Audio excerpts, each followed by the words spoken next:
আজকে চলে এসেছি আবার একটা নতুন কুকিং ভিডিও নিয়ে। আজকে করবো আটার হালুয়া। তো চলো দেখো কি করে করি। তো প্রথমে সাদা তেলটা দিয়ে দিচ্ছি, এবার আটাটা দিব।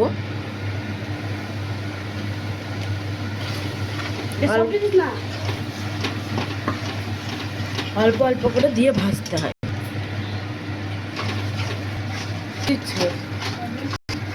ভালো করে নাড়তে হয় এটাকে।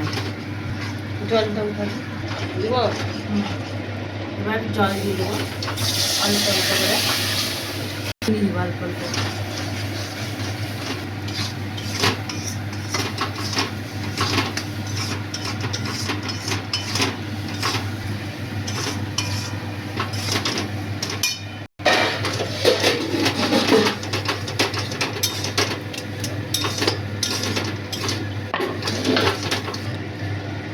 কমপ্লিট। কেমন লাগলো আমার আটার হালুয়া রেসিপিটা কমেন্টে অবশ্যই জানাবেন। বাই।